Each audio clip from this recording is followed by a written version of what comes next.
Yeah, give me the loot, give me the truth, give me the bass, give me the drop, give me the truth, give me the you, give me the hate. I'm making it hot when in the booth. I spit the truth, I open doors, you got it unlocked. She like to shoot, get to the loot, you play the games, I make it pop. I got the moves, you peep the tunes, we're not the same. You probably flop. Point the shooters, looky lookers, haters hate, poppers pop. Running to the game, why stop?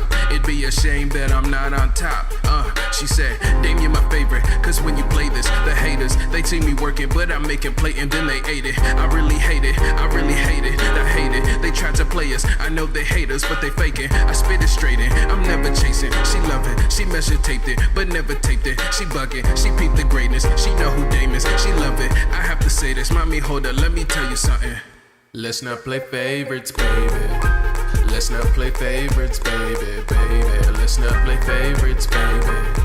Let's not play favorites, baby, baby. Let's not play favorites, baby. Let's not play favorites, baby, baby. Let's not play favorites, baby. Let's not play favorites, baby. Let's not play favorites, baby. Let's not play favorites, baby, baby. Let's not play favorites, baby. Let's not play favorites, baby, baby. Let's not play favorites, baby. Let's not play favorites, baby, baby. Let's not play favorites, baby. Let's not play favorites, baby. Yeah, she shook the tambourine for this. Pose, magazine with this. If I spit some real, mix it in the beans a bit. What she think I'm about to scheme a bit? Yo, peep the scene a bit, baby lean a bit. That thing got a mean sit. I got the flow to make a genie wish. These jeans are split. So what? I got you rockin' to a beat that kicks. I got the big dog flow. You spittin' drool for me. That's why she grip mine. Make the gym a pool for me. 25 years, no jewelry. Diamonds over veggies wasn't cool to me. She's such a problem, make a fool of me. Never allow it, got the juice for free. She pulled me close, said you know who I be. Some people in this world say we be I.E. but love. Let's not play favorites, baby. Yeah. Let's not play favorites, baby, baby. Let's not play favorites, baby. Let's not play favorites, baby, baby. Let's not play favorites, baby. Let's not play favorites, baby, baby. Let's not play favorites, baby. Let's not play favorites, baby. Let's not play favorites, baby. Let's not play favorites, baby, baby. Let's not play favorites, baby. Let's not play favorites, baby, baby. Let's not play favorites, baby. Let's not play favorites, baby, baby. Let's not play favorites, baby. Let's not play favorites, baby. She said, Damien, my favorite, cause when you play this, the haters, they see me work it, but I make it play and then they ate it. I really hate it, I really hate it, I hate it. They try to play us, I know they hate us, but they faking. Damien, my favorite, cause when you play this, the haters, they see me work it, but I make it play and then they ate it. I really hate it, I really hate it, I hate it. They try to play us, I know they hating, but they faking. What is going on, y'all? It's your boy DameSmiff, and we out here with another episode of Musician Talks.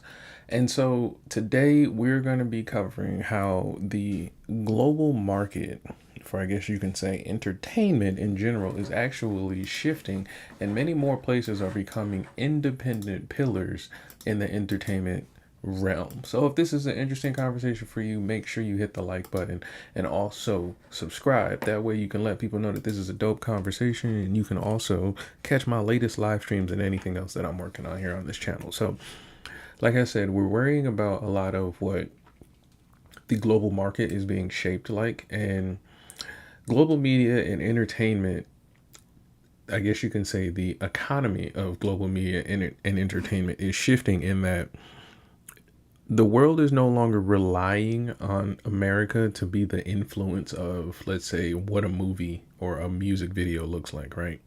They're slowly moving away from that. And what I mean by that is that we can see how heavily jazz has influenced everywhere around the world, how rock has influenced everything, how hip hop has influenced everything. And then when you think about movies, how action films and romance novels and Western movies and how we generally think of a jump scare and stuff like that, how it's shaped here in America has influenced all the other countries, right? But over the past, I'll say 10 years or so, you've been seeing, along with technological advancements, many of the different markets that are available, like UK, Asia, and South America and stuff like that, they're starting to develop their own kind of style of creation, right? And what that means is that it may still have a lot of the influences that come from them. Like, we still have a lot of European influences here in America, right? But the point here is that they're actually starting to manufacture a lot of the preferred entertainment that they want within their own culture, right? We're no longer going to be the only source feeding them their cultural movies, music, and things like that, right? And so think that that's pretty cool because it means that there's going to be better films and movies coming out in terms of competition, right? But it also means that the ability to create has now a different standard, right? There was a big, I guess you can say, controversial conversation in America about cultural appropriation, right? Whether or not wearing a Indian traditional, Native American garb during Halloween, is that cultural appropriation? When a Korean dude wants to wear gold chains, a jersey, and a do-rag, is that cultural appropriation? When a black person wants to wear a kimono and put chopsticks in their hair and wear a rice hat or something, is that cultural appropriation, right? And so a lot of that conversation really got whittled down to looking like the culture, right? But what we're noticing now, 10 or so years later, is that there's now becoming a practice of the culture, right? You can look away all you want, right? But to truly say you are of a culture, you have to practice it, right? And that means that a lot of the ways people create their movies, a lot of the representations and influences within people's music, as well as the fashion and things like that, is starting to take foothold in much of what people will call mainstream, I guess you can say, media in a lot of these markets. So if we take a look at, let's say, like China, right? China, their media mirrors Western media in that the attention span factor is there, right? It has to be very, attention grabbing, very exciting to watch. But the difference is that how they're communicating with their audience, and then also how they represent themselves with the aesthetic along with the entertainment, right? So how you dress and things like that. So if you were to create something that wanted to talk to, let's say, conservative Chinese audiences, you wouldn't dress like a modern Western rapper, right? You just wouldn't do that. So what they're learning is that they can now create without having to think about the influences of outside cultures. They can now create for and within their own culture. And this is starting to pop up in different pockets, like in Asia. You see it big in the UK, in that the UK, I guess you can say, has a better understanding on how to create at that level faster, right? Whereas countries that have a bit older traditions usually follow the older processes and approaches to media as well. So the UK being one of the bigger markets, or I guess you can say more advanced markets that we're going to cover today, we get to see how they've been building studios in the UK. And then we'll also learn how a lot of these countries, and not just the ones we're covering, but even here in America, we do this, but how a lot of different countries and places are actually willing to pay you to come and film there, which would then help promote the market that they have there, right? And so the general concept is that when you come to, let's say, Taiwan or something like that, right? You want to go to Taiwan and you want to experience the culture. Well, if you go there, there are actually incentives that the government is willing to give you for using the resources there in order to make the movie, right? Because the idea behind usually making a movie is that there's going to be long-term income, right? So if they can give you an incentive to show their country, their homeland, or their culture in a good, positive light, then they're willing to invest in you doing that, right?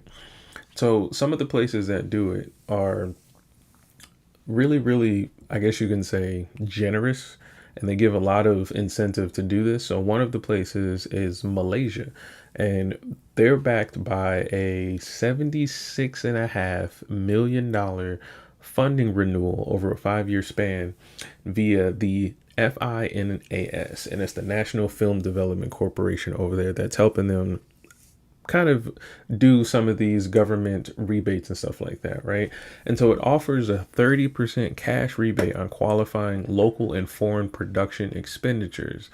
So that puts Malaysia pretty much in a primary region for animation, unscripted reality television, and major international features. Like, if somebody wants to go film Malaysian Harry Potter or something weird like that, right? And so the key thing that many creators are going to be able to navigate is that when you're building your budget and you're understanding what your project is and things like that, you can shape it around some of these considerations. So this is where AI, that conversation about people making movies with AI is going to become kind of like a dying conversation, because you can't really build an economy on something that isn't real. So usually if you want to go to a country and see what the places look like and things like that, or see what the country is like, having a commercial like a blockbuster film is a great way to do that. And so AI can't pull that off without us knowing that it's AI, which would then tell us that this is not a true representation of what we're looking at. So people are going to shoot or strive for seeing authentic representations of environments and things like that, right? But like they said, if you want to do animation, even like artificial intelligence animations, well, if you want to produce in Malaysia, then there's actually incentives to do that, because you would have to basically pay for travel. Your staff and developers and writers and all that stuff are going to have to be in hotel rooms and stuff like that, or if you guys want to just board there for a certain amount of time and things like that. But all of that will be incentives for you to create in these countries and actually make money. Another big one is actually Thailand, and so this is actually managed by the Thailand Film Office. They're offering a base cash rebate around 15 to 20%, and that scales up to 30 or higher with specific local hiring and tourism boosting bonuses. Okay. So the Thai government is reviewing its cash rebate mechanics to require higher local employment thresholds and deeper economic retention inside the domestic supply chain. And essentially what that means is that they're looking for ways to develop a foundation within their economy, right? And so that means that they also want kind of like I guess you can say a revolving door of creation coming in and out of Thailand in order for them to sustain themselves as a nation, right? Now, this was something that a lot of people kind of noticed with jazz music. When jazz music became an international phenomenon, it seemed like a lot of musicians found it lucrative to play jazz. But in order for you to have a place to play jazz, you have to have jazz fans. And so what Thailand may be going through is that they have to figure out a way for them to make filmmaking inside of Thailand or out of Thailand super lucrative, or at least super valuable for filmmakers. And then another place that we have is Indonesia, specifically Jakarta. So the provincial government of Jakarta provides up to a 50% tax refund, and that's huge, on qualifying production costs incurred locally, alongside a 50% discount on municipal state-owned location fees and cinema ticket tax refund. Okay. So this rolled out in a single window filming in Jakarta platform to cut down processing delays across multiple bureaucratic offices, right? So alongside all these benefits and things like that, do you remember the conversation? And this is probably like interwoven within this topic, but do you remember the conversation we had about a young woman who basically went against her local government? They wound up arresting her and her band, right? So this is where you're going to have to be able to navigate local politics as well. So you can't just go there and say, all right, for example, when I think about 3-4 years ago, probably sooner than that or so, there was a movie that came out where they made a horror movie about Santa Claus. Okay. Now, it was a funny like trope and funny topic, But the concept of being able to do something like that is literally available in my country, the United States, right?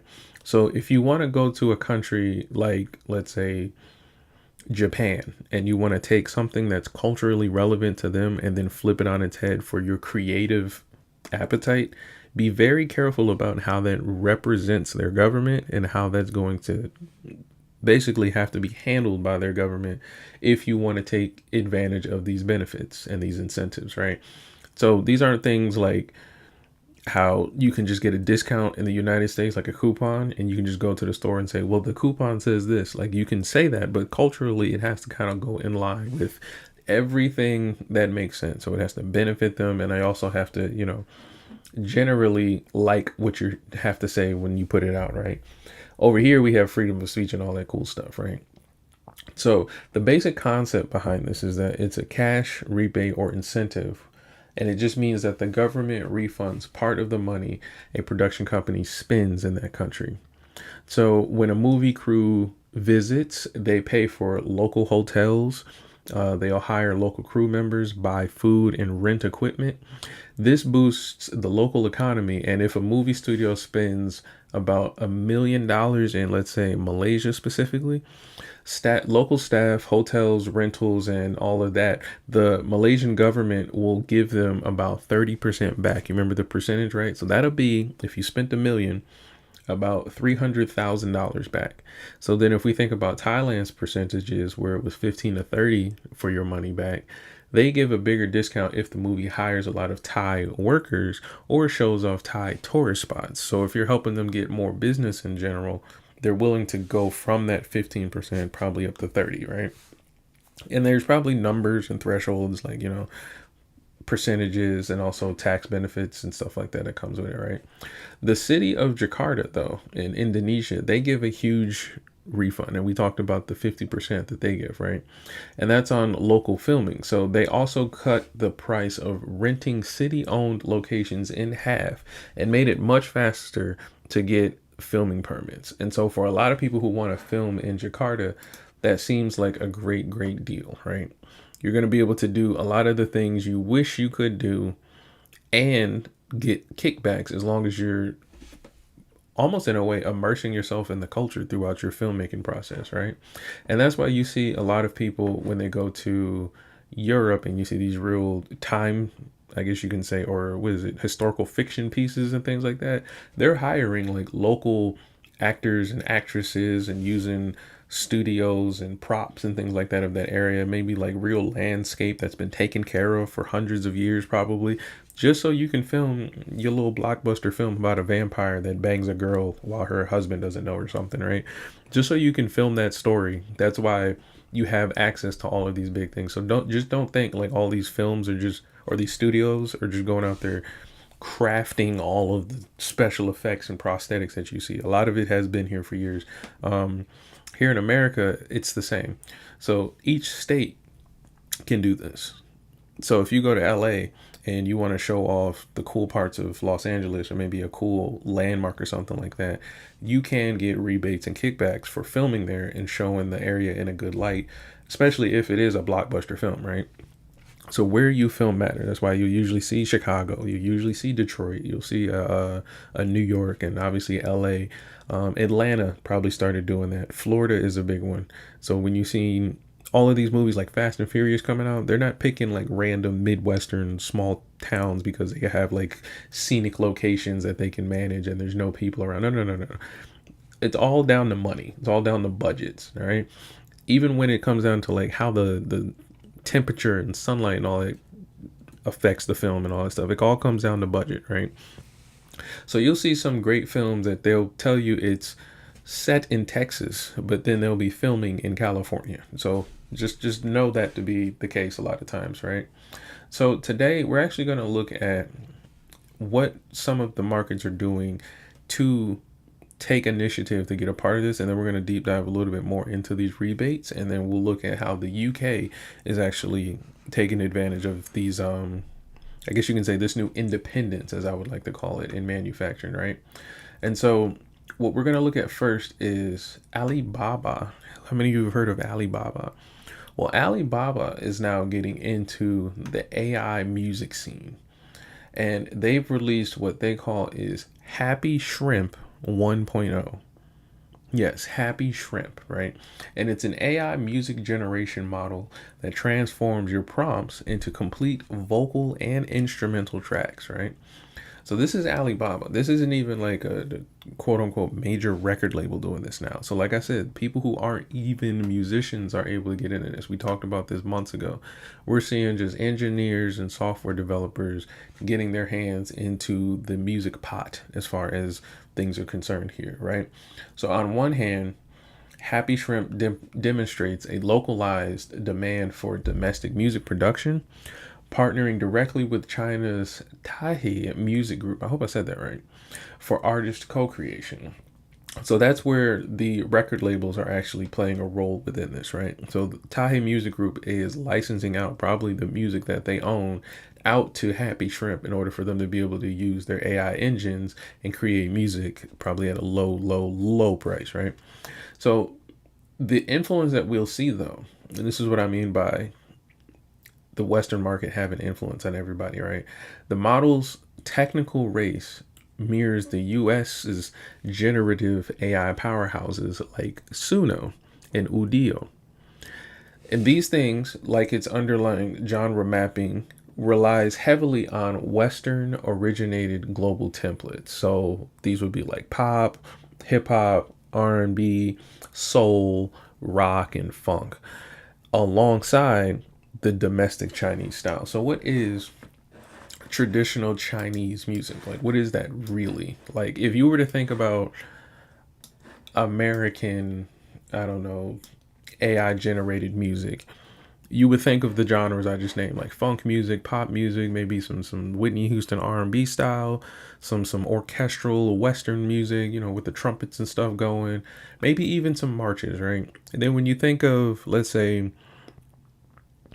the UK, you probably think of some electronic music here and there, maybe a little bit of rock, right? And things like that. But this is what I was talking about the influence. Once you get out of the European scope, the music sounds drastically different when you want to talk about traditional or conventional music, okay? And this is the part where they're going to struggle because they're going to have to literally stand on their own traditions and interpret their own ideas and compete with funk, pop, R&B, and things like that, right? If they don't do that, then they basically would just be giving funk, pop, and R&B and hip hop another platform with more like a different demographic of people. But essentially, when you break away from those, I guess you can say, genres of music, then you start getting into Afrobeat, reggaeton, and reggae, and bossa nova. Then you can get into polka. You can get into all the different, you know, traditionally non-American genres of music, right? But is there a demand for what it is that these markets are actually creating, right? And so the incentives that they have, though they are nice, and this is what I mean by they can have the incentives, they are becoming more independent. But if you were to create within their, I guess you can say, bubble or realm, what is it you're going to create? And that's why I use the example of the Santa Claus horror movie, right? The Santa Claus horror movie worked only because generally people here like to see things backwards. Like, we like to see things work in opposite directions or dysfunction and things like that. So it's entertaining here. But there are markets where, like, they're more conservative and they like things to make sense on the surface level. Like, if a joke is supposed to be funny, it should feel funny. It shouldn't come with any type of like moral ambiguity and things like that for them, right? And so if you understand that, then you can navigate these things, right? And so what I'm about to show you is that if we were to consider that Happy Shrimp is supposed to create AI music in a Chinese market, what would the music sound like that would come out of that? Would it just sound like pop, funk, rock, and hip hop, which is what we have here over in America? Or will it be conventionally Chinese music, right? And so I believe, and what most people believe, is that when they were using the program, that it's going to just look just like what we have over here with Udio and Suno, right? So traditionally, Chinese music genres are historically divided by social context, function, and performance style. Traditionally, categorizing music from the Qing dynasty or earlier. But unlike Western music's focus on harmony, traditional Chinese music emphasizes melody, timbre, and the five-tone pentatonic scale or wuxing. So there are actually primary genres and subgenres like everything. Like you'll have rock, then you got metal, then you got death metal, then you got goth rock, you got alternative rock, punk rock, all these stupid things, right? We can do all this stuff, and it's just to help us kind of organize what it is we're listening to, right? So some of the stuff that they have here in China starts with, let's say, the instrumental ensembles, Xishu and Chugu. I hope I said that right. A lot of this I'm going to slaughter, so just bear with me.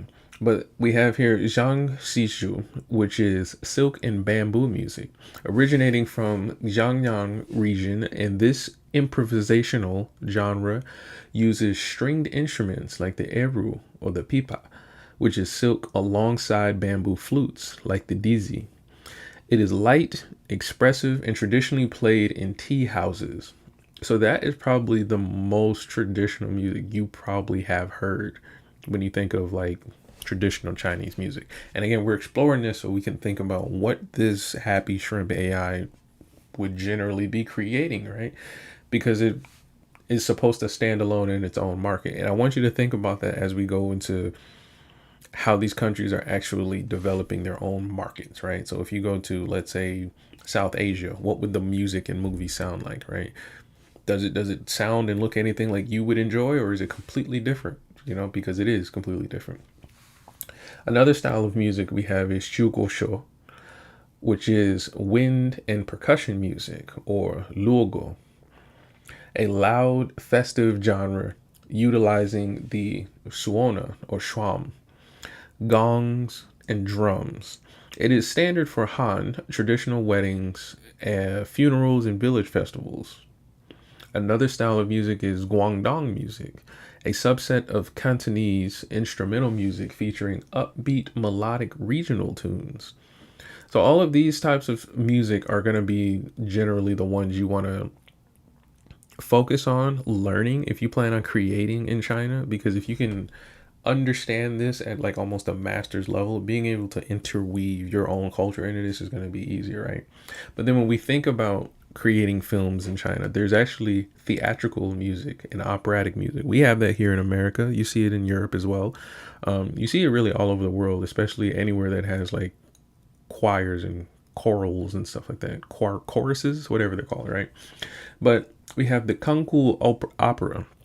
This is actually one of the oldest continuous opera forms, blending classical poetry, woodwind music, and distinctive falsetto singing alongside dance.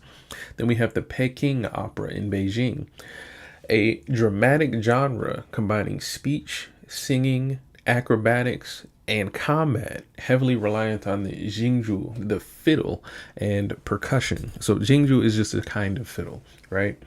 And so when you're considering making, let's say, movies in, I want to say India, making Tamil movies, you want to go to Delhi and stuff like that. If you want to go to, like they said, Beijing and things like that, and you want to film, these are some of the approaches or the elements of the approach that you have to consider, which is why it's important to understand this, right? So if you want to go there and you want to celebrate their culture and you start getting it wrong, then they're not going to be thinking that you're benefiting their country. They're going to think that you're clearly learning or mocking them, right? So you want to know these things and understand it so you can actually practice it, right? Practicing the culture is going to help you highlight the culture in a better way. That's why a lot of people will think because you're kind of like reading a book or something or learning about something, you're a part of something, but that's not necessarily the case, right? You're actually just like peeking through a window usually.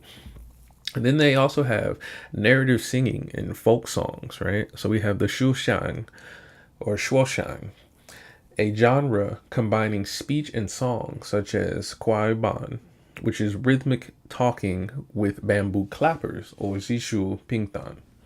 And then we have the Shangje, which is mountain songs, untamed, strophic folk songs sung outdoors by regional laborers historically describing daily life. I think I've actually heard that kind of music before. And we also have the Huawei, a distinct style of traditional a cappella folk singing prominent in the mountainous northwest provinces like Gansu and Ningxia. So, and then of course we have religious music, and here we have, the Baptist gospel and all that stuff down here in the Bible Belt and stuff. But over in China, they have Buddhist and Taoist music, monophonic Sanskrit chanting, and ritual music performed by monks utilizing ritual bells, gongs, and woodwind instruments. So if you've ever seen those movies, especially that come out of America, where we try to like depict ancient China and stuff like that, and it looks completely ridiculous, it's usually because we get like some surface level understanding of this, and then we try to put it in a film to make millions of dollars, and it doesn't really make sense culturally because you just see all of our influence on it, right? So now flip it on its head. Now these countries and these places have a chance to, at the same level, using all the technology like AI and the best cameras and the 4K, 8K and all that stuff, to create movies and films that actually depict their own cultures, right? So what is it that you think is going to come out? Let me know in the comments. Like, what do you think these cultures want to actually show the world and compete in terms of entertainment, right? Because when we look at, let's say, the BTS Grammy incident, right now they're trying to figure out what to do with the Asian pop category. But then the conversation about Asian pop, which was, I guess, one of the things that I didn't realize, was that the category for Asian pop matters because there is a language barrier. Some people don't speak English. So if you were to compete with everybody else in the music industry that speaks English, there's a disparity in the audience in who's actually, delivering the data on what's popular and what's not, right? So if you know that this is an Asian speaking audience, then the audience's tastes come with the culture of being an Asian speaking audience, right? And so there's a lot of different things that you have to think about if you want to create. Like, you can't just do what you want to do all the time, right? So that's why it's interesting to hear this kind of stuff when I'm learning about all the new technology that's coming out, because things like what's going on in India, they're actually having like a whole new AI, like, I guess you can say, upgrade going on over there, right? And so their transition from exporting talent to the US studios to retaining a lot of their high value visual effects, post-production, and original IP manufacturing within India, right? So that's why you see a lot of their actors, and especially the directors, doing more interviews. They're becoming more social. They're actually becoming a lot more, I guess you can say, household names, separate from like a Brad Pitt or a Matt Damon. Now like there's actors that come out that I would not know the names of, that people who watch Indian films and movies like that would know their names at the drop of a dime, and they're super valuable in their market at the same time. So if that person were to come to America having Indian audience members here, he would have just as much leverage, if not more leverage, with the Indian audience than I would as an actor trying to get into the film industry, right? Or, to compete for a role, right? And I think that's the cooler part about it, because it just makes America that much more valuable to be here, but it also at the same time creates this kind of variety in what it is that the audience wants to see as representation for themselves, right? The big thing that I noticed, which was kind of weird for me, as a black dude who grew up in America, it was very weird to watch British black dudes play Americans. It was very weird because I knew we were all still here. Like, we were still here, able to do the job. So it was very weird, right? Just like how it would be weird to watch a dude play a woman, or I don't know, an able-bodied person play a disabled person, when the disabled person could actually play that role. It's not something that doesn't make sense, reasonably so. So when you see that on a mass scale, I completely understand why somebody would watch a movie about Egypt and be like, why didn't you hire an Egyptian actor or actress? Or watch a movie about, India or Indonesia, and you don't actually get an Indonesian actor and actress, whether they're there or, working in America or where else they're working. I can see why people would draw that conclusion as to say, okay, what are you guys doing, right? Other countries are doing this too. So you have places like Malaysia and other countries in Southeast Asia where they're leveraging government rebates, like we had talked about, to move from passive filming locations to active IP owners in animation, gaming, and regional film distribution, building stronger trade ties with the ASEAN, ASEAN, I love saying that, rather than relying on Western buyers. There's actually a new, I don't know where countries it's from, but there's an Indian game development team that's coming out right now with a game, and they're working and developing and things like that, and everybody's hoping it does well. It looks like a action fighting fantastical game. It's got a lot of the cultural elements in there and things like that, and people are super excited. The thing that I think they're gonna struggle with, just to tangent a little bit, is that they have to struggle with representing their culture in an audience that doesn't necessarily prefer representation in a conservative way, right? So what I mean by that is, this gaming development company, I wish I knew the name, but yeah, they're an Indian gaming development company. They got a really cool game coming out, but they have to appease an audience that prefers to divert culture. But then at the same time, they're expected to uphold the conventional side of their own culture. And I want to see how they navigate it. I hope they can pull it off. But the main thing that's going to be the thing to hold that project together for them is they can make a game that's just really good. And then what I mean by that is, if you look at the top games in the United States and even the world, those games represent everybody. Call of Duty has every flag in it, every pride flag, every, type of representation of, military people in there and all that stuff. If you look at a game like Rivals, they have all kinds of cultures and things like that, and that's an American-based IP. And then when you look at things like NBA 2K, FIFA, and all this stuff like that, these are world-renowned games, right? Whether they're good games to you is an argument, right? But the point is that these people feel like they can relate. Okay, so for this gaming company to be coming out of South Asia to then have to compete with the world's expectations of them, I want to see how they do it, because this would be them setting the precedent for other gaming companies that would come out of India that want to do the same thing. Like, could you imagine,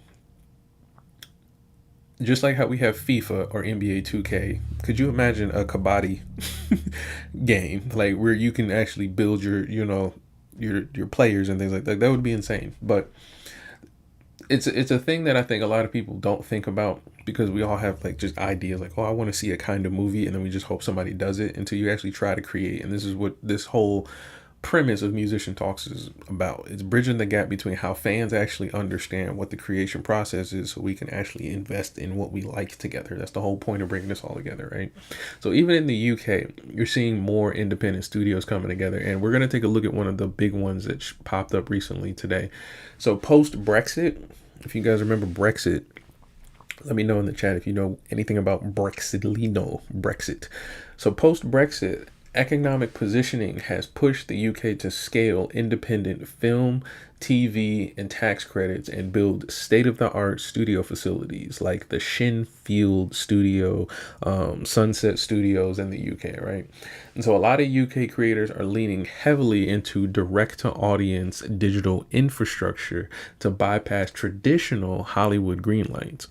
So now you're seeing a thing where if you want to get into a big movie or a big TV show, you can probably do that right in the UK. You don't have to worry about getting into the American market as much. I know everybody loves to be here and work here for whatever reason, but you don't have to do that as much, because you can work with independent studios right within the UK. And I would actually want to see the studio we're going to look at today, because it is brand spanking new. But like I said, we're going to get into some different videos today. We're going to explore some topics such as this weird little happy shrimp thing Alibaba dropped out, and I want to see if it's actually going to be a Chinese music AI generator, or is it just going to be whatever we want to call it, music AI generator, just housed by Alibaba the company, whatever Alibaba, the company is, right?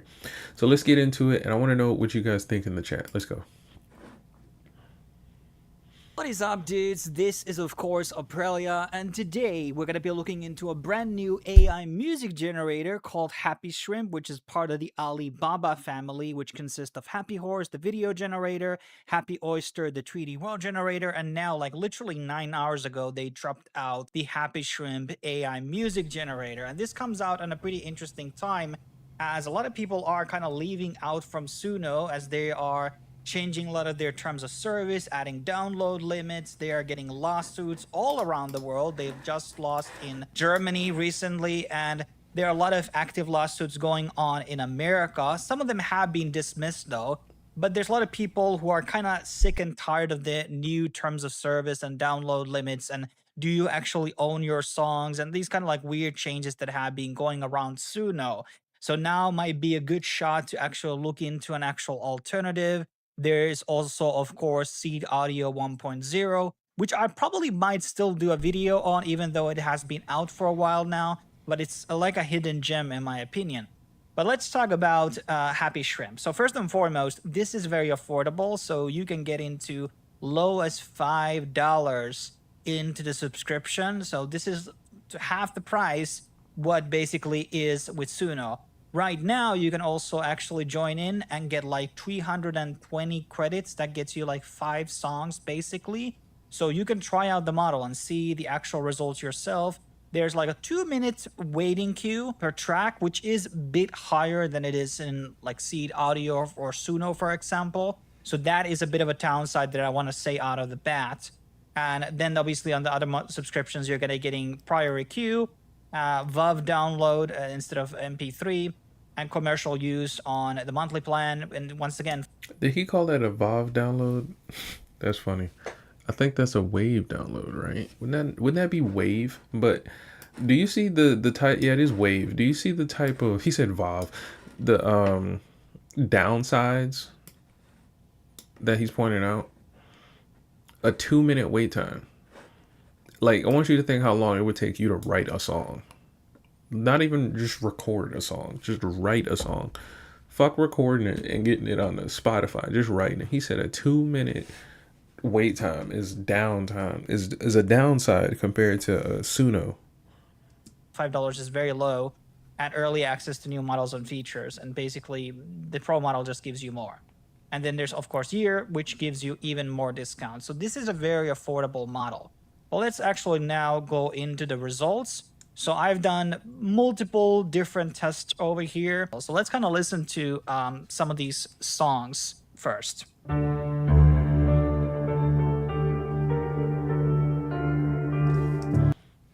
I wonder if he's going to go through the prompt, but the prompt says original futuristic, what is it, biopunk? Yeah, biopunk ambient background music, 80 seconds long, 99 beats per minute with deep synth pulses, sub bass, dark warm chords, sparse piano, wide atmospheric pads, airy wordless female vocals, subtle industrial machinery and distant city textures, mysterious. That's just the adjectives. Now we just add adjectives. Cold, lonely, suspenseful, and slightly threatening, with a constant feeling of surveillance and danger slowly approaching. Keep the track restrained and atmospheric, suitable for showcasing a futuristic city. No battle energy, no EDM drop, and it has to be studio master quality. So, okay, it came out with a 2-minute and 45-second song. In any of that, can you guys, like, in that prompt, in your own brain, would you have imagined music, or would you have had to then think of instruments and like chords and key signatures and things like that? Like, it stopped at, for me, the description of this whole song stopped at dark warm chords, because dark warm chords means nothing. Does that mean minor chords? Does that mean minors with sevenths? Does that mean minors with flat sevenths? dissonant chords. Like, what are we talking about? So there's a lot of questions I would have as a producer if this is how you describe music. I also think this is probably what a lot of musicians went through when they were working with producers that wanted to compete with other genres of music outside of their skill set. Like, if I was a trumpet player and you come to me talking about, yo, we gotta make a song like that new Justin Bieber saxophone jump, you know, the one that go do whoop whoop with the fun saxophone. Like, if you explain music that way, I don't think you're speaking the language of music. I think you're speaking something else. You're speaking vibes. Like, if you were to describe this or take this prompt and put it in terms of a movie, I don't know what the AI generator could come up with. Like, you would have to be specific. Like, you would have to say what the subject is. Like, is it a man or a woman? What they look like in detail, and then what they're doing, and then how they're doing it, and then what the camera. There's so much more information you need to know to speak the language of filmmaking. And in this instance, to speak the language of music that is just missing from that prompt. But in 2 minutes, he got a song. So it basically did the work for him. And that was the part that I wanted to highlight for y'all when I was talking about the Suno creator.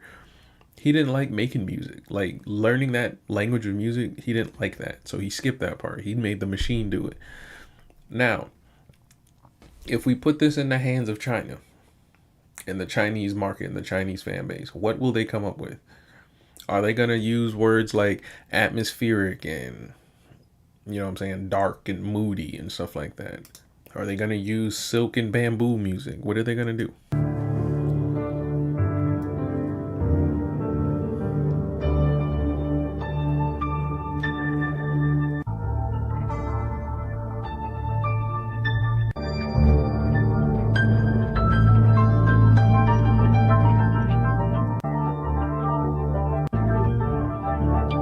So as And I can tell, and this is probably just because I understand songwriting a little bit, I can tell that the AI is going through the prompt in a linear fashion.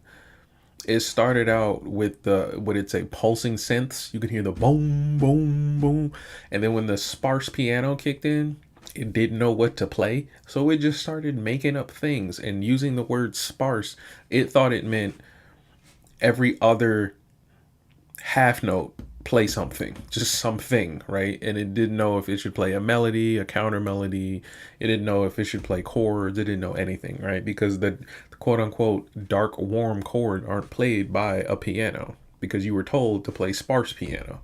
So I can see how the AI is just going in a linear fashion through the whole prompt trying to make the piece. And then towards the end of it, when he fast forward, the piano wasn't as sparse anymore because it forgot. It started adding in all of the stuff like, don't do battle music, make sure it looks like it can talk about a city. When it thinks of a city, it probably imagined a lot of different images and a lot of, like, I guess you can say or texture to a city. So this is something that's already weird. That's a whole nother conversation. But this is also something that they are implementing from Alibaba. This is not a record company that's doing this. This is Alibaba. Now, they're also partnering with a record company, but that's just to get access to these sounds and the influences to tell this machine what to do. So whatever the piano this thing is using is probably coming from somewhere else. you can see, there's a bit of a hallucination going on in the ending, and this is something that does exist with the actual model. I'm not here to censor anything, even though I'm a CPP with Happy Horse. So that is something that does exist in some songs. It doesn't happen all the time. I don't know if it's related into the actual time of the song. But here is the same prompt with another track. Exact same prompt, another track.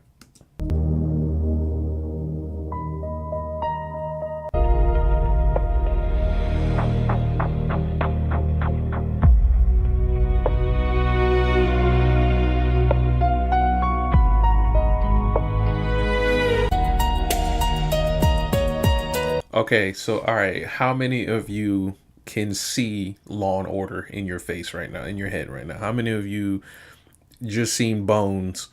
You just seen Dexter?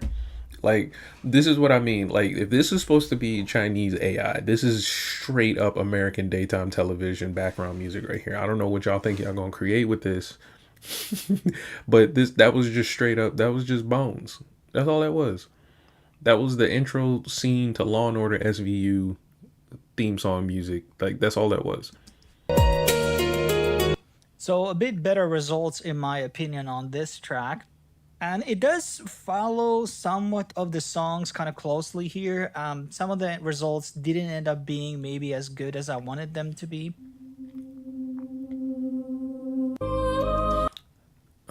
Is this prompt different? Nope, this is the same prompt. Same prompt, different song.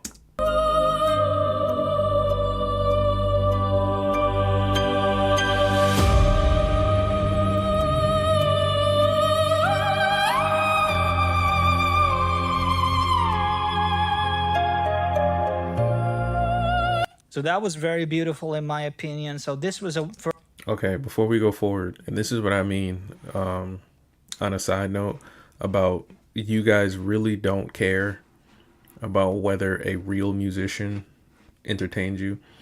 Why? Here's my question. Why do you think that he thinks that sounded beautiful?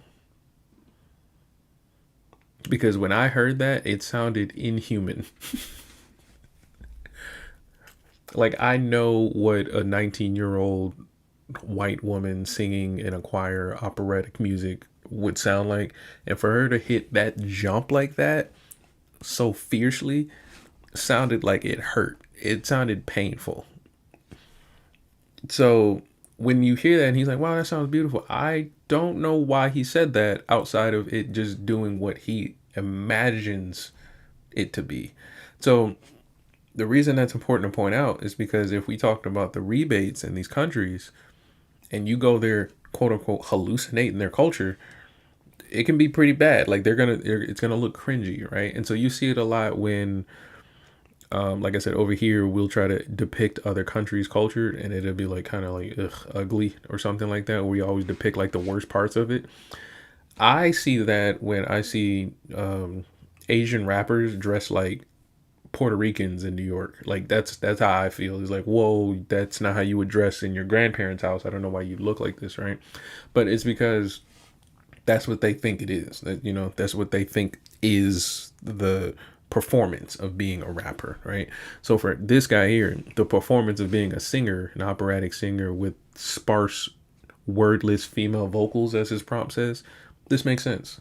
But if I were to have someone sing that and she jumped that high like that, I'd be like, we got to either smooth this out or remix this or something, because that was crazy. Like, I don't know how you're going to make that work on stage without that harming you, because that sounded inhuman.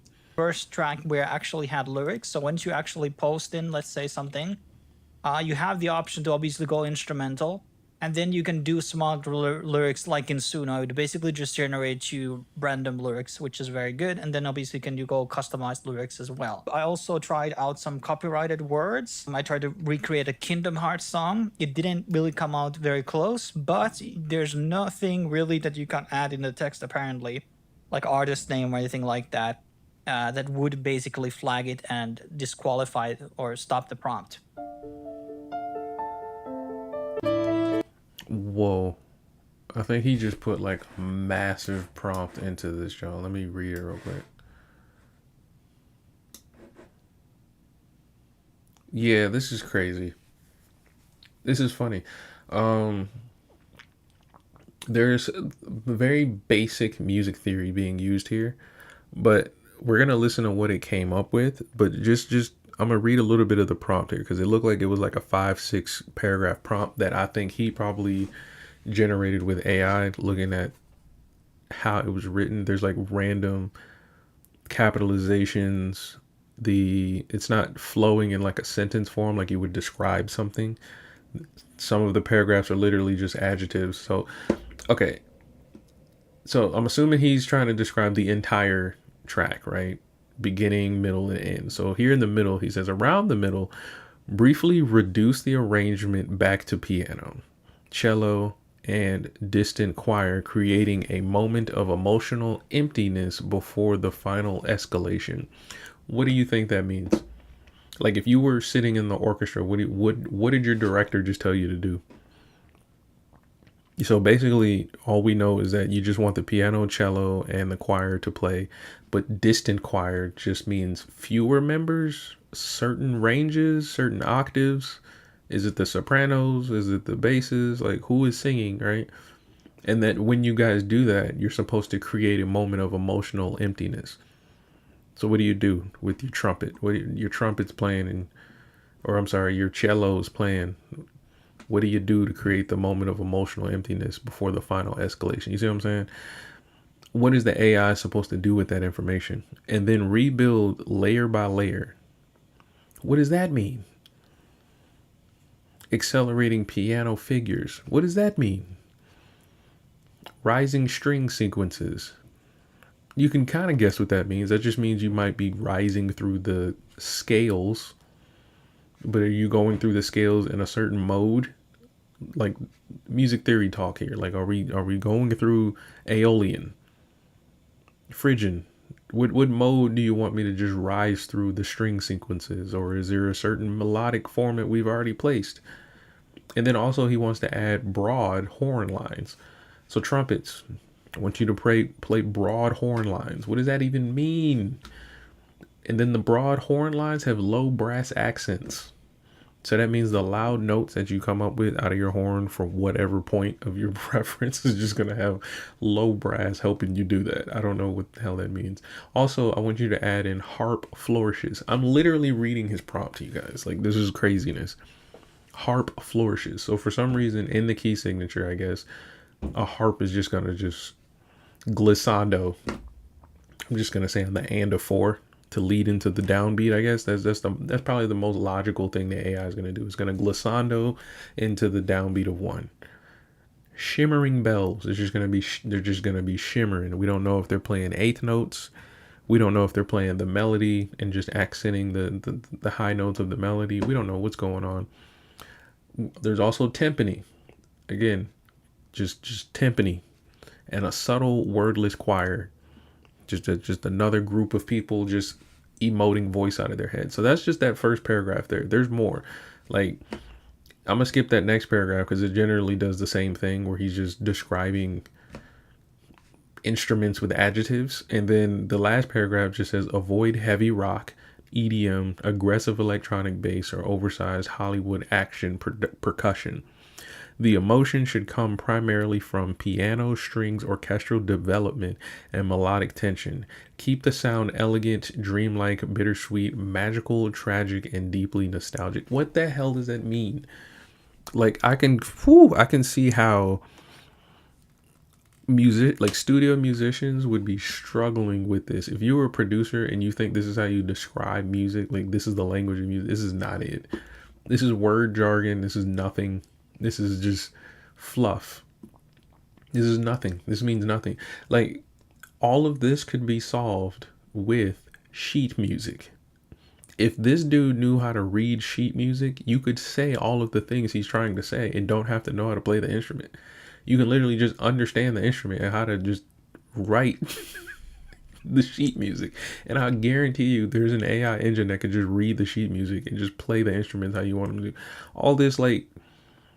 All these descriptive words and things like that, this is not how you would describe a song when you're writing it. This is not what you would do. This is how you describe how you feel. And you're asking a computer to feel. I'm bugging out right now. But the whole point here is that if you're going to do something, right, and you want to go to like another country and take advantage of their market, just understand that if you are smart and you're able to learn things about their culture and actually show appreciation and respect for the things that they do, you can do things a lot better. Like, for example here, and I'm actually finding a weird way to tie this in.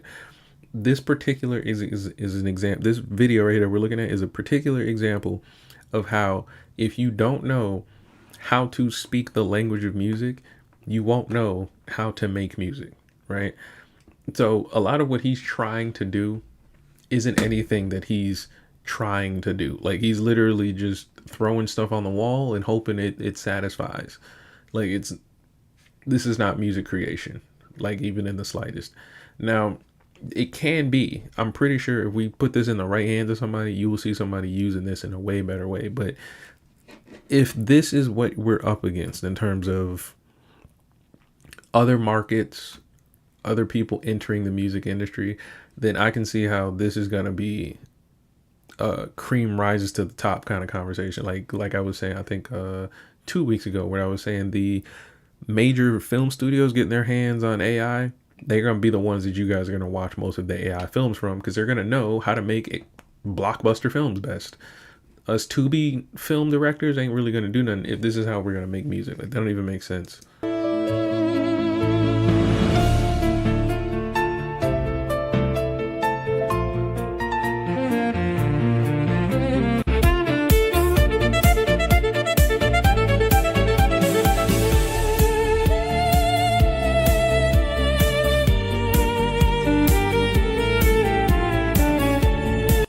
So pretty decent. Now let's go into other. He called it pretty decent. No, it sounded like it wanted to be something. But again, I'm using my, I know what a human sounds like on music ears. He's using his did the thing do its job ears. So it's just a completely different perspective. Genres. We obviously have to test out, can it do all the genres? Next up, we have a country song. Sun drops low on the water tower. Main Street glows in a copper haze. Okay, let's see what he described this song as, because that sounded crazy. Warm, modern country song. Okay, musically, I'm with you. I can understand what that means, right? And it did kind of do that. The slow little tempo, doom doom doom doom doom doom doom doom. You know what I'm saying? It sounds like you can just ride down the street. Then it says around 92 beats per minute. Okay, cool. It has acoustic guitar, steady drums, warm bass, pedal steel, light fiddle, and subtle electric guitar. Okay, we got a lot going on here. Male lead vocal with a slightly rough, emotional tone. Lyrics about driving through a small town at sunset, old memories, and a relationship that ended. And wondering whether leaving was the right choice. So far, you're killing it on this prompt. I'm with you. This is really good so far. Verses stay intimate and conversational. I don't know what that means. This is where you want to get detailed with the subject. Like, stay intimate about what? The breakup? Well, then conversational, that means there's a second person, there's a second perspective. Chorus opens into a wide, and there he goes with these descriptive ass words again. So he started off good, but he lost it. Chorus opens into a wide, memorable melody with layered backing vocals. So what does that mean? So memorable is the word that's throwing me off. Wide, I would assume meaning this, like, most people when they record vocals, it's mono, it's like right in the middle. Wide would usually mean there's like, you're singing here and then you record a second time, dubbing on the left and right panning, so that way it sounds like so much more sound is coming out, right? That's the only thing I can think of. But when you say wide and memorable melody, memorable could be anything. You can just screaming. You will never forget a song where the chorus was just screaming. So I mean, I don't know what you want to do there. And again, I'm talking to this like if you were sitting in the studio with me and you wanted to write, this is how I would talk to you. Like, you would have to know what the hell you're doing before we just go in there, hit record, and you start doing anything, right? And then it says, wide, memorable melody with layered backing vocals. Nostalgic, heartfelt, cinematic, radio-friendly studio mash. Well, and he just ends it with a bunch of adjectives. Just a bunch of adjectives, and the AI is just supposed to go, okay, I guess. And my point here is that this is Happy Shrimp. This is not Pseudo. This is Happy Shrimp. This is not Udio. This is not Google's Gemini. This isn't Chat GPT. This is Happy Shrimp. So when you say, let's do a warm, modern country song, it's going to go to America. When you say nostalgic, heartfelt, cinematic, well, nostalgic means old for most people, and the old ones came from America. Cinematic, American movies. Radio friendly. Well, what radio market plays country music that's modern and cinematic and nostalgic? American. I passed the diner by the courthouse where we spent our Friday nights away. Your old street sign comes into view. What instrument was that? Was that supposed to be the pedal? Okay, no. And I slowed down, found every mile says keep on going. Was leaving right. This is the wide opening chorus melody right here.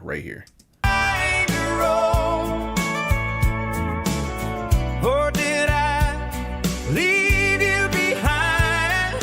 So I have to say, I think the lyrics seem to be pretty decent. And what it really comes down to is how many actual voices there are in this model. Because what I've noticed with Suno is that there's a very limited range of actual singing voices in that model, which is very concerning. And that creates a vibe where a lot of the songs feel the same. When I see other people use music on their clips on X, I know that's from Suno. So Interesting. So he's already noticing this kind of like stain coming from the AI engines. But the big thing that I like to notice with all of this is that how are you going to be able to market this to conventional Chinese musicians? How are you going to be able to market this and compete, with a Suno if Suno is already here in America and things like that? I just don't know how you're going to do it, right? And so that led me to deep diving into like other countries and figuring out how they plan on doing the same thing. Because I noticed they're making a lot of Indian films, and Asia's getting big into music right now. But the influences are all over the place in terms of like where America is represented, right? So in a lot of Indian films, you see a lot of our Chicago mobster themes, gangsters and people shooting people and kidnapping people and beating each other up. You see a lot of that in the Indian films that come out. But I don't know if they think that represents their culture or not, or if that's them just making movies, right? So in the reverse, that would be like us making our party college movies over here. Generally, we don't support that our colleges are party colleges, but those are the movies we're pretty much known for, is just debauchery and degeneracy, right? So in the reverse, I had to think objectively. Like if I go and watch a Tamil film and it's really like, I guess you can say scary or mean or dark and things like that, does that really represent the culture? And then on the verse, if it's super like bubbly and like polished, should I think the same then, right? And so as I started looking into this, I started to realize that there is an incentive for a lot of countries to try and represent themselves in film, and it's just not taken seriously by usually most of the movie industry and even the film industry, because at least here in America, because America is the primary, or I guess biggest influence that most people want to work with. And like I said earlier, here we like to flip culture on its head. That's what people are doing in order to get their foothold within the greater real estate of the market of movies and music and entertainment. So what I mean is, if you want to get into the American market, it seems like take your culture that you have and then make it fit into America, which is the flip culture, which is to divert what conventional culture really is. If you want to get into America as a musician, then take your culture, which you've known it to be, everything your grandparents grew up listening to, and then divert it and just change everything about it, and you can get into America, right?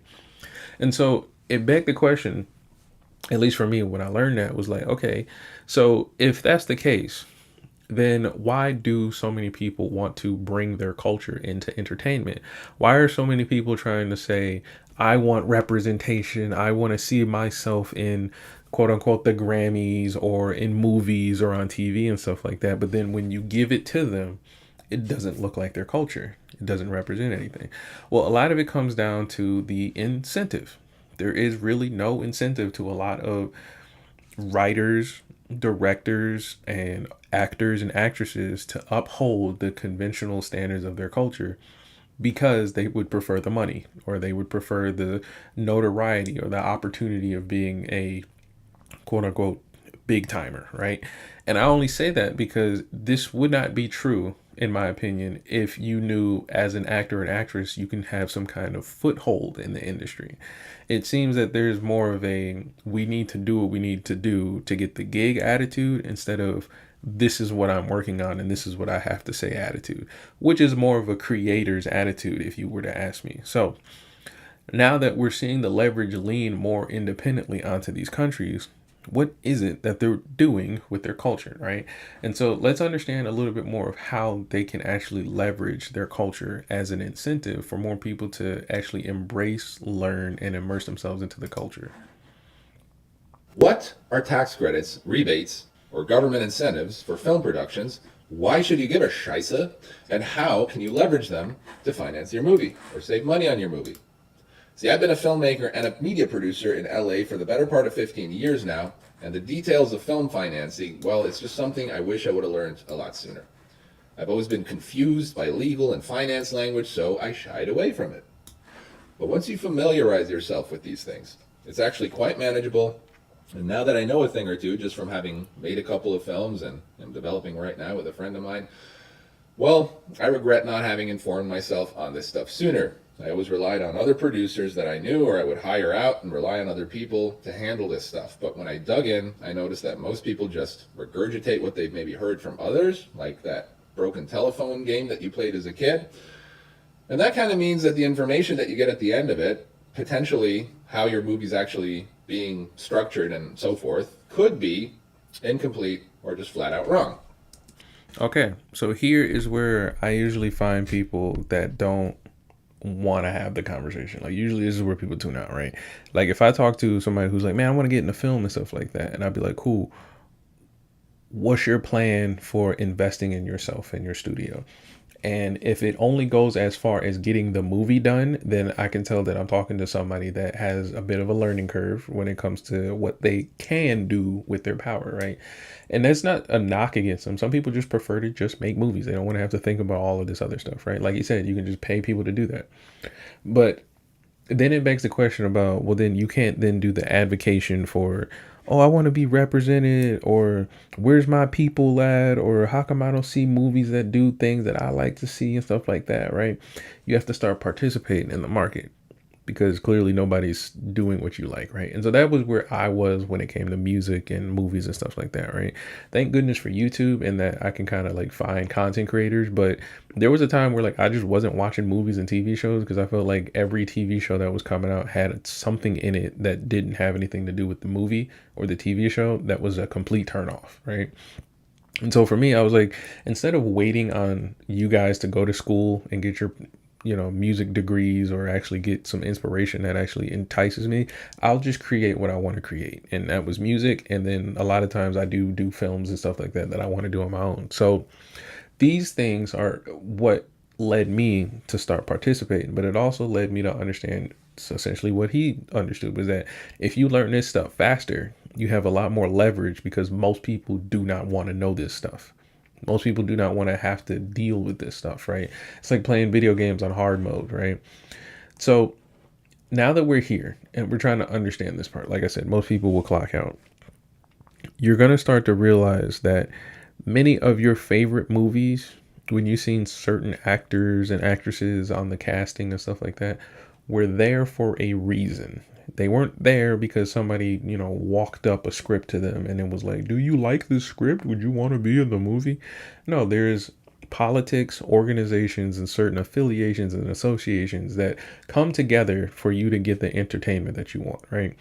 So when I see certain people taking pictures with certain directors, when I see people saying certain things in interviews and stuff like that, all of that I take with a grain of salt until the movie comes out, and then we can kind of see where all the money's flowing, right?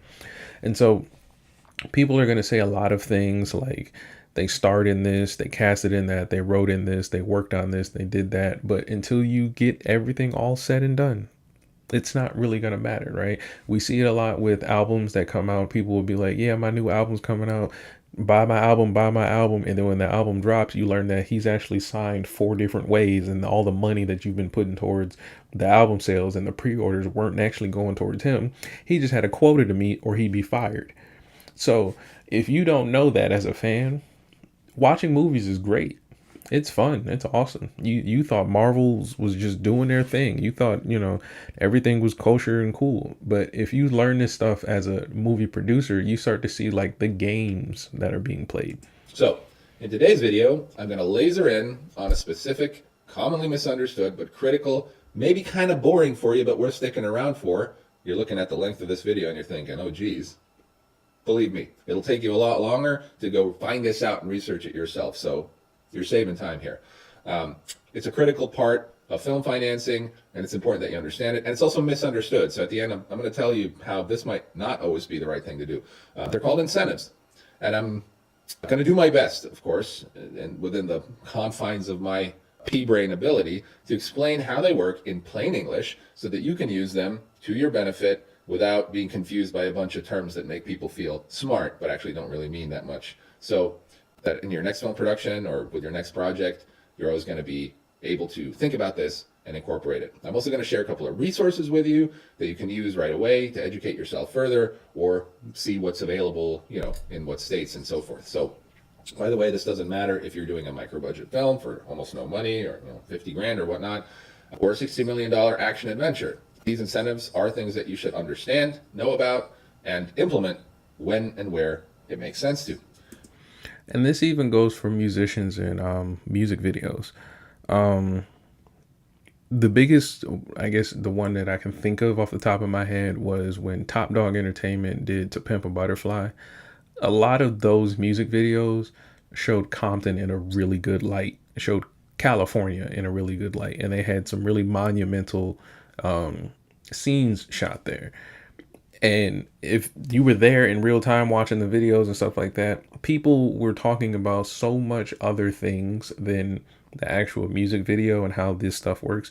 So what he's talking about as far as people not understanding these incentives and stuff like that is a large part of why we don't correlate the identity politics in hip hop to the amount of money that gets to move in, I guess you can say, hip hop, right? Just as an example. So when you see all these rappers talking about, I'm from New York, I'm from Cleveland, blah, blah, blah, my city, my city, my city. These are ways you can, market your city. So if you can garner enough leverage, and like you said, it doesn't matter if it's low budget or not. If you can garner enough leverage and be professional, you can actually get some business going within your city. The problem is, at least when it comes to hip hop specifically, is that a lot of artists and, well, I'll say musicians in general, are counterculture. So if you're saying fuck the police all day and you want to get government money, it's like, well, the government funds the police and they have a relationship. You know what I'm saying? So it don't make sense. So that's why I was pointing out earlier, if you're going to go to these other countries and other governments and take advantage of their incentives, please learn their culture and please advocate for like their culture and participating in it as is reasonable, Now, here's a disclaimer. I'm not an accountant. I'm not a lawyer. I'm a high school dropout. I know nothing. I'm speaking from my perspective as an independent producer, from my experience. So if you hear something that's not 100% accurate, I'm sorry. There's a lot to do. There's a lot to know here, and I can only share what I know. So if it's not 100% accurate, correct me. Put it in the comments. Tell me I'm an idiot. In this space, and now I live in Beverly Hills with my awesome wife. I'm a member of the PGA, the Producers Guild of America, and I've launched and managed 3, at this point, 6- and 7-figure production companies, worked in television, produced independent feature films that have been financed, distributed in theaters, on TV, sold completely independently. I've had some help with it, of course. I'm not saying I did everything myself. I've also helped hundreds of established and beginning filmmakers grow their service businesses and get paid more for creatively fulfilling work and get their movies and TV shows sold and out there, for goodness sakes. Because what are we doing this for? I'm not saying this for any other reason than to motivate you to keep on keeping on, no matter where you're at in the industry, no matter if you've done this for 20 years. Things change. Stay on top of it. It's possible. You can do it. There are ways. So if I could do it with my lizard brain, you can do it too. Now, let's get into the video.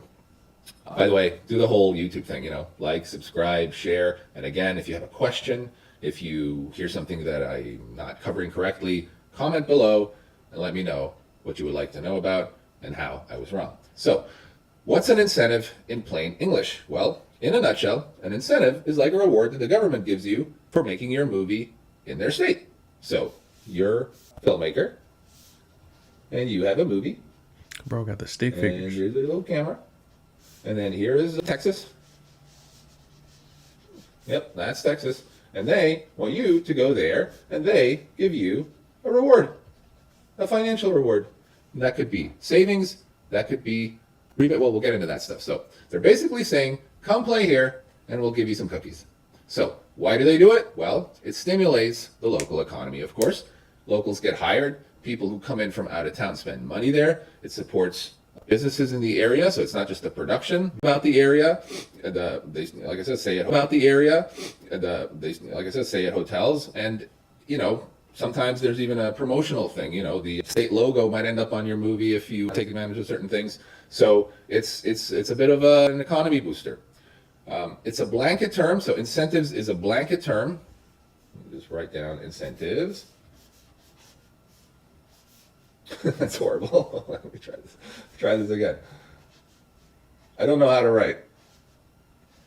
I'm a high school dropout. I told you that. Incentive is a blanket term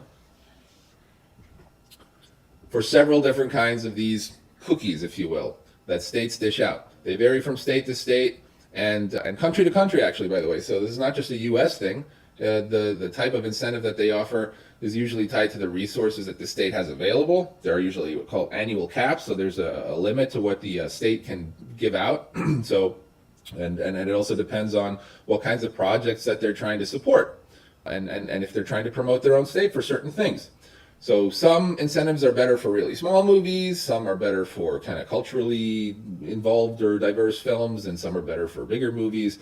So if a state has no industry, for instance, then it's a relatively poor state, like Mississippi, for instance, they have incentives for projects with budgets as low as 50 grand. Whereas in California, you can't even apply unless you have a minimum of $1 million to spend on your production. And even then, it's a bit of a lottery. You're not sure if you're going to get it. So here are all the different kinds of incentives that I'm aware of, that you should know of, or that I think you should know of. So when you guys are thinking about making movies and things like that, how many of you think that there should be an incentive for making a movie? And I think that's going to be the driving, I don't know what word I'm looking for here that'll work, but I guess driving force behind the intention most writers and directors are having, right? It's one thing to say you're going to start to see, it's the end of August now. You're going to start to see a lot of movies coming out saying dropping on Halloween, coming on Christmas and stuff like that. The reason they're doing that is because they know people are going to be out shopping and doing whatever the holiday seasons is about, right? But if that's why you're looking to make a movie, then what would you want the people to see? And so this is where being culturally relevant matters a lot, like a whole lot, because then you can see actual value in what it is that you make. So he's going to start to explain some of the incentives, but you guys can actually check that out on your own because we have a few more clips to go through. But he actually did a great job of explaining what the incentive is, because the point of breaking down the different incentives is going to be key for people who want to create. And right now we're just going to bridge the gap between understanding how fans understand these incentives and then also how creators can actually learn of these incentives, right? So the other thing that we can take a look into is if your country doesn't have incentives that it's offering for people to come outside of the country to quote unquote create, then your country may or may not have projects that it's working on to create from within the country. And so that's what I'm noticing over in the UK. The UK has had a big boom in television and movies, as we all can tell, right? But the major thing that I'm noticing is that the UK market seems to kind of stand on its own culturally, which is creating this really big, I guess you can say, boom of investments within itself. So they actually built a brand new, huge independent studio over there, and we're going to take a look at what it looks like and learn a little bit more about it.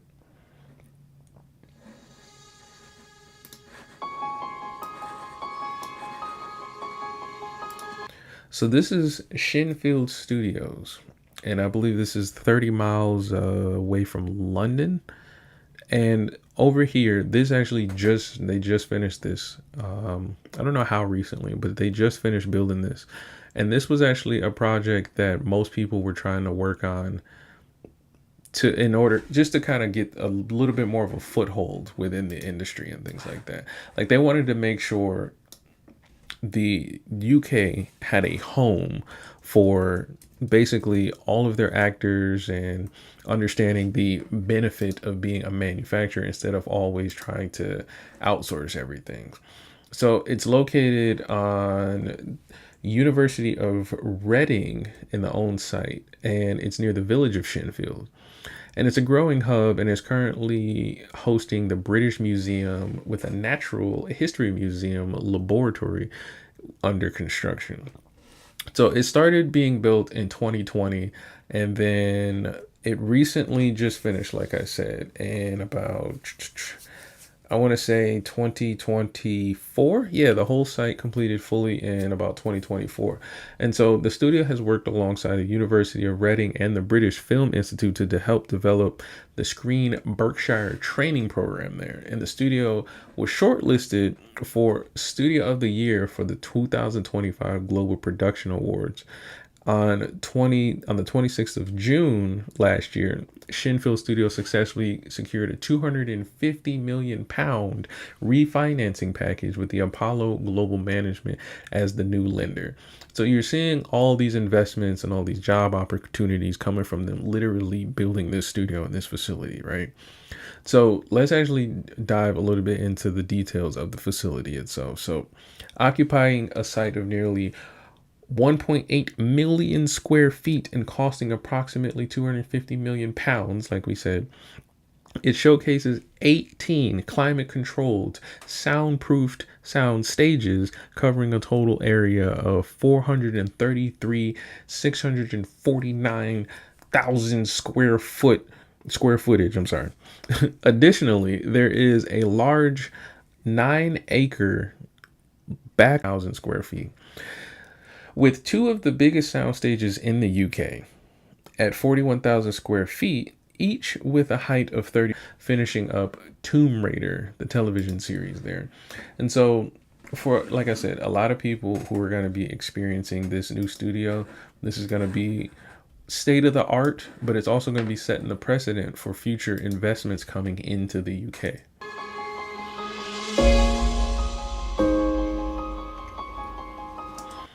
This is, I believe, a black room.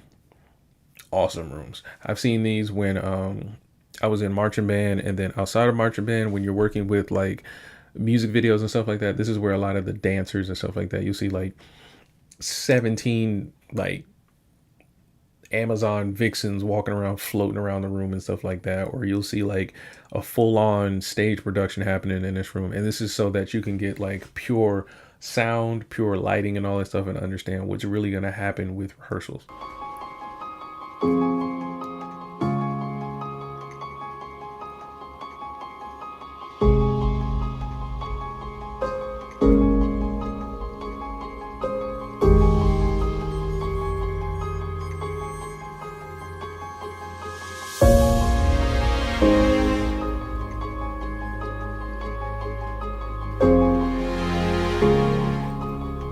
Looks really nice.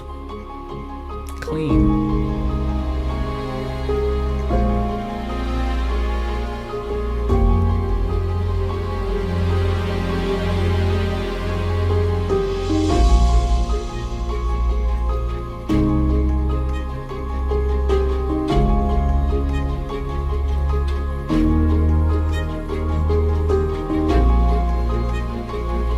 On a side note, what is the prompt that you would put in to get the music that you're hearing right now? I can tell that this was man-made music. Don't ask me how I can tell, but I can tell that this was man-made music. But put in the chat what your prompt would be to get this type of music.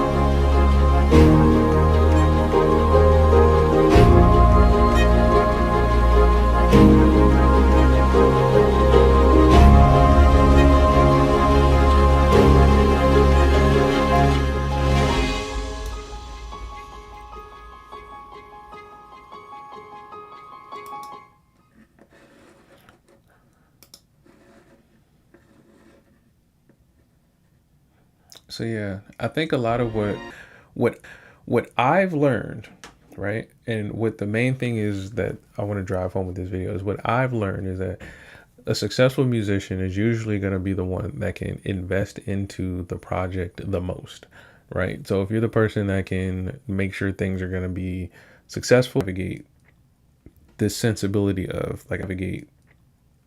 sensibility of Management here have been wonderful. They're so approachable, they're really on the ball, their communication has been exceptional. Everybody seems really friendly and with a real willingness to make it work. Shinfield's got so much to offer. Very easy to work with, it's very easy to get to. It's just really everything we've been looking for. I just don't think there's anywhere better to come and make a film.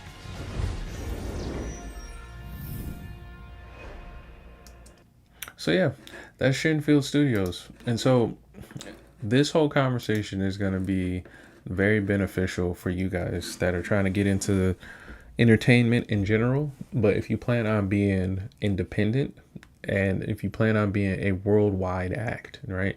So that's my goal. If it's not your goal, then that's fine. But a lot of times when people are having these conversations about how music works and who's working with who and what projects are coming out, the conversations never go this far, which is why I usually just wait for people to kind of explain what they know so then I can understand how they're having a conversation.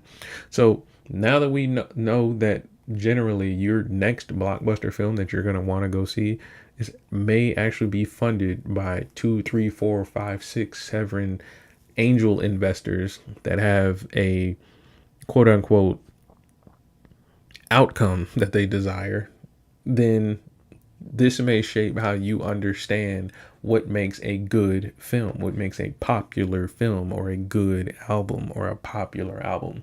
So this was Musician Talks with DameSmiff. We covered a bit on how countries will pay you to make films in their countries and what incentives actually come with it. And then we also went into how the different markets are standing up for themselves amidst all the different technological advances.